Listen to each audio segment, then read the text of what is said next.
నమస్తే అన్న. నమస్తే అమ్మా. నమస్తే. బాగున్నారా? బాగున్నాం. అన్న ఇప్పటికి కూడా ఆలస్యం కాలేదన్నా. నెక్స్ట్ టైం మీకు తప్పకుండా ఆపర్చునిటీ ఇస్తానా. ఇప్పుడు కూడా మీకు పార్టీలో చాలా సముచితమైన స్థానం ఇస్తాము, మీకు గౌరవం ఇస్తాము. మీరు సొంతం అన్న మీరు ఇట్లా చేస్తే ఎట్లా అర్థం చేసుకోకుండా? అన్నా నేనైతే మీకు ఇయ్యాలనే అనుకున్నానన్నా. నేను మిమ్మల్ని అకామిడేట్ చెయ్యకుండా చెయ్యాలని నా ఉద్దేశం మొదటి నుంచి కాదు. నేనేదో డబ్బుల కోసమో మా టీం ఏదో డబ్బుల కోసమో బిల్లిబాబును చేశామనేది వాస్తవం కాదు కదన్నా. మరి ఇట్లా ప్రచారం చేయడం కూడా కరెక్ట్ కాదు కదా. మీరు నేను ఏం ప్రసారం చేయలేదు మీ గురించి. ఏమో అన్న అసలు బాగలేదు. అసలు బయట నేనైతే ఇక్కడ మీ గురించి గాని పార్టీ గురించి గాని ప్రసారం నేను చేయలేదు. సరే అన్న ఇప్పటికి కూడా ఆలస్యం కాలేదు. మీరు రెబల్ కాకండి.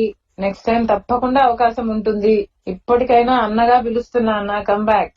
ఏ రోజు జెండా మోయిన వాడికి, ఏ రోజు పార్టీలో లేని వాళ్ళకి ఇచ్చేయడం వల్ల నాకు అది మరొక విషయం. ఏంటంటే మీరు ఆ వేలాది జనాల ముందు మరి ప్రకటన చేయకపోయినా బాగుండేది. నేను అక్కడ ప్రకటన చేయడం వల్ల నేను డిసప్పాయింట్ అయ్యాను. మా వాళ్ళు మనకి ఇది అయిపోయారు. దానివల్ల తెలుసు అన్న, మీకు అన్ని తెలుసు. మీకు కాంగ్రెస్ ఓట్ బ్యాంకు ముఖ్యము, మనకు వైసీపీ ఓట్ బ్యాంకు కూడా ముఖ్యము. రెండు కలిసి వస్తాయని కదా నేను తీసుకుంది. మీరు ఇప్పుడు ఇండిపెండెంట్ గా పోటీ చేస్తే ఇంకా కాంగ్రెస్ పార్టీ గురించి మర్చిపోండి. ఈ వీడియో కానీ మీకు నచ్చినట్లయితే లైక్, కామెంట్, షేర్ చేయండి. మరిన్ని అప్డేట్స్ కోసం సబ్స్క్రైబ్ చేయండి.